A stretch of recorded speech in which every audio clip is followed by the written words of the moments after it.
Hello and welcome to Board Game Gumbo. Today we're unboxing Dune Imperium from Direwolf Digital. Dune Imperium plays 1 to 4 players. It takes about 60 to 120 minutes to play.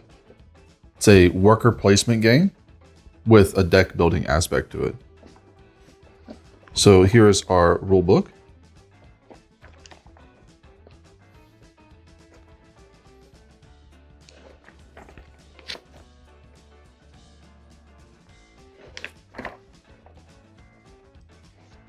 So in Dune Imperium, you're going to be playing as one of the factional leaders from the story, either the novel or the movie, whatever you're more familiar with.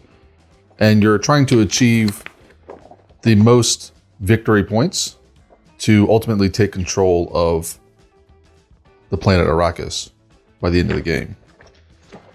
There's no set number of rounds that you'll play through. You'll play until either the conflict deck is empty or somebody has achieved 10 victory points. We have a nice little guide here on the back, just telling you what all the different iconography means. We have a little sheet telling you how the game is altered if you're playing either solo or as a 2-player game. So you really only play, I guess you could call it the full game, if you're playing with 3 or 4 players. And then we have a cheat sheet that explains every location on the board. So these are all spots where you can put your workers and just a little explanation of each of them. We have a small bit of cardboard here. So we have tokens for each of the 4 major factions in the game. So this is the Bene Gesserit faction, and then this is the Fremen here. And I believe this is the Spacing Guild. And I forget what this one is. It may be the Emperor. You gain these by having a certain number of influence in those 4 factions. And this little icon here means it's worth a victory point. We have a first player token. We have some tokens for Baron Harkonnen if you play as him. He has these 4 little tokens. And then we have tokens in each of the 4 player colors. Every player is going to have one of these sword tokens to denote their combat power. And then 3 flags, which you can use to claim certain worker placement locations on the board. All right, so there's all our cardboard. And these are nice, thick pieces. They punch out well, so there's no problems with those. Then we get to our player board in here. Little packing material. This is nice.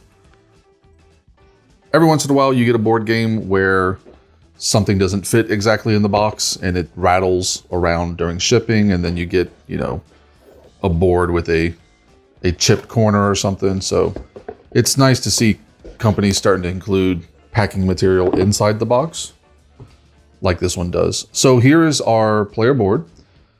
All of these spots that you see here, whether on the side or on the front or there at the top, those are all places where you can put your workers. That's your worker placement aspect of the game. You have an influence track where you'll go up this track, and that's also where those cardboard pieces we were looking at earlier will be. So this will sit right here until somebody gets to this first spot. However, you notice that there are more than just the first spot. There's 3 spots, because if somebody jumps your influence, say you're at this first location and somebody comes here, they can actually steal this piece from you. So it's a bit of a king of a hill situation there. But all of our worker placement spots, you can see what you gain. So you go to this location, you gain whatever's to the right of it. If there's a cost for going to a location, it'll be directly below it. So this triangle denotes this location, and below it is 2 water drops, because you have to pay 2 water to go there. And then over here we have the victory point track and the combat track. All right, so here is all of our wooden pieces. So there's a couple different resources in the game. This is one of them. This is Solari. This is basically just money. It's the galactic money, or whatever you want to call it. You've got pieces denoting 5s, and then pieces denoting 1s. You have water. It's a pretty important resource on a desert planet. And these are all just 1 size. So each one of these is just worth 1.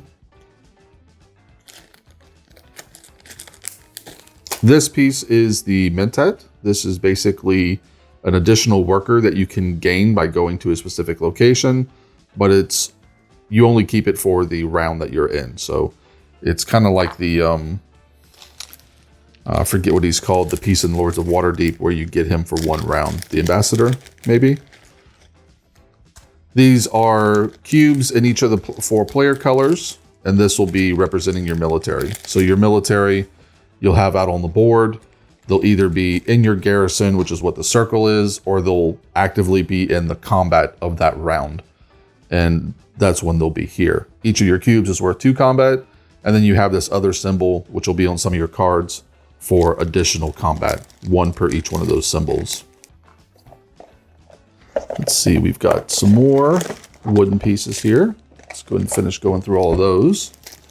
So more resources, this time spice. And just like the Solari, we have bigger ones for 5s and then smaller ones for 1s. We have some little discs in each of the 4 player colors. 1 disc will be used to track your victory points, and then the second disc is your counselor. That's one of the locations on the board. It's actually, if you see the topmost green location, you can put out your counselor on that board during the course of the game. And then here we have your workers. So each player will have 3 agents, is what they call them, in their player color. You're going to start with 2, and then you'll have a 3rd that you can buy during the course of the game to give you more actions on your turn. During your turn, you're basically only going to do one of 2 things. You're either going to play a worker out to one of the locations on the board, or you're going to take a reveal action, which is kind of like a pass, but it is also how you buy cards. So here are your leaders. Each leader has a special ability, which is always active. And then they have another ability, which only comes into effect when they play a card with this symbol on it, this signet symbol. You also notice these little dots up here, that's complexity. So I believe it goes from 1 to 3. We'll see as we go through them. So this is kind of a mid-range character in terms of complexity.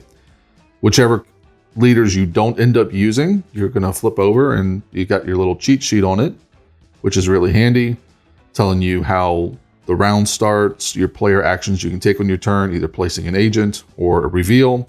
Then you're going to resolve combat. Makers is basically unused locations in the desert get additional resources. And then recall, where you're going to get all your pieces back. So you can play as Duke Leto. Paul, again, he's one of the least complex characters. You can play with multiple of the same house. So you could play with Leto and Paul, 2 leaders from House Atreides. They suggest not doing that just for thematic purposes, but you can if you want to. Baron Harkonnen, one of the most complex characters. And then his nephew.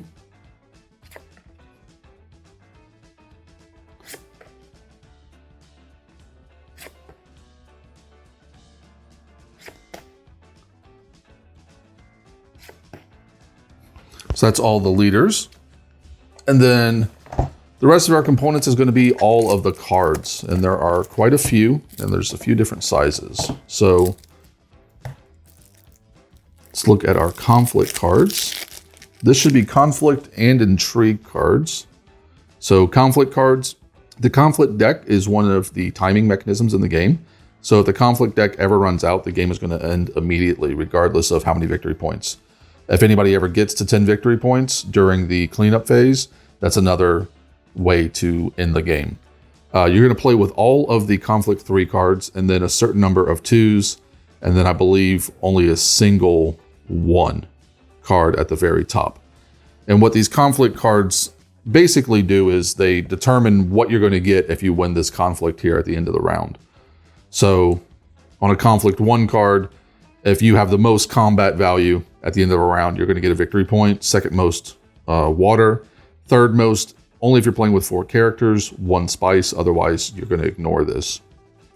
Any people who are involved in the combat at the end of the round, you're going to lose. Whether you're first, second, whatever. They all go back to your supply. Anything in your garrison that's not actively involved in the combat is going to stay there between rounds. So that's a tier 1, but then you get into tier 2, and you can see that the rewards get a little more complicated and a little better. This one here, you choose 2 of those 3. The flags, this is how you place flags, and you can place them out anywhere where you see a flag token on these worker placement locations. And it's essentially saying that you control those locations militarily. You get a bonus anytime somebody goes to that location, which is shown to the right of the flag. So if you control the Imperial Basin here and anybody goes there, including yourself, you're going to get an additional spice. What this also does is anytime there's a combat that involves the Imperial Basin, so for instance, this one, you immediately get to take a worker from your supply, which is off the board, and put it into that combat. So another little bonus there. But those are the conflict cards. And then you have intrigue cards. So you gain intrigue cards by going to different locations. For instance, here at the Bene Gesserit location, you gain 1 by going there. And then if any player has 4 or more intrigue cards in their hand, they have to give you 1. And there's 3 different types of intrigue cards. So there's combat cards, which obviously you play during combat. There's a phase during combat where basically you go from first player around the table, and people can play cards from their hand if they choose to. They don't have to, but once everybody passes, nobody can play any additional cards. Then there are plot cards. Plot cards can be played on your turn, basically at any time, whether you're placing a worker or taking a reveal action, you can play plot cards. And then there are in-game cards, which you reveal at the very end of the game when you're totaling up points, and they can give you additional victory points. And that's the 3 types of cards in the intrigue deck. Finally, we have sort of the main cards. So there's a couple different types of these. First of all, here are the solo cards for the solo rules, which I don't really know particularly well, and 2-player cards. So we're going to put those off to the side. So these are used, these House Hegel cards are used just in the 2 or solo mode. And then the main cards here, there's a couple different types. So if they have a black background here, that's kind of the main market cards. This is the cost. You'll gain that during your pass phase. This one has an effect when it's trash. Not all of them have that. The white is what you get when you play the card from hand.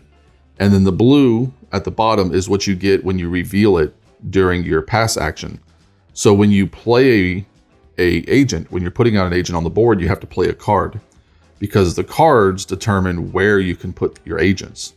For instance, this card here, if I were to put out an agent, I have to play a card. So let's say I play this one. I can only put that agent in either one of the green areas or in the Bene Gesserit area, because those are the only 2 icons showing on this card. I would also get anything in the gray, which there isn't, but that's one way to play a card. The other way to play the card is during your reveal phase. So your hand size is 5 cards. You have 2 or 3 workers, so you're always going to have cards left over. Whenever you take the reveal action, you're going to reveal all of the cards that you haven't played that round. And then you're going to get whatever is on the bottom here. So here you would either choose to buy power, and I forget the word they use for it, but I'll just use buy power, or to combat power. And then you're going to use that buy power to gain cards by paying their cost in the top right. And then cards go to your discard pile like a traditional deck building game.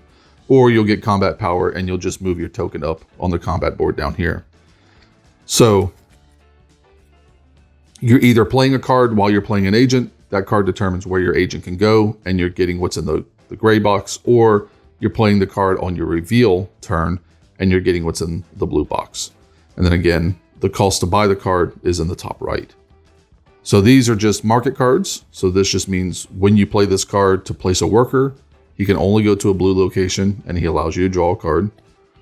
And these are standard market cards. So these will get shuffled up, and then you'll have, I believe it's 5 out at a time to choose from. Cards also sometimes have a faction representation. So this one is a Space and Guild card. Some cards will reference that. So it may say on the blue section here, it may say get 1 buy for every Space and Guild card you've played this turn, you're revealing or have played. So these are the market cards, everything with a black background.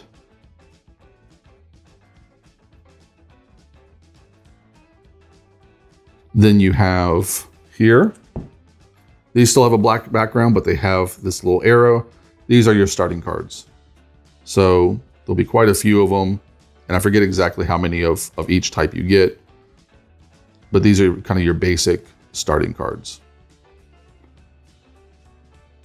That's the signet ring that we looked at earlier. That's the activating one of your faction leaders' abilities. And then finally, we kind of have the general market. These are always on the table, and you can always buy them. So we have a Fremen you can buy for 2. You can buy a Space Worm, I guess. I don't know exactly what you're buying here, but so this one has an arrow on it because it's saying after you pay it, you get a victory point. And whenever you play it during a reveal phase, it gives you 1 spice. And then the last one is the Fold Space, which actually doesn't have a buy because you get it by going to a location here. And you only get to use it once because you have to trash it after you play it, but it allows you to go to any location you want. And that's it. That's everything you get in a copy of Dune Imperium by Direwolf Games.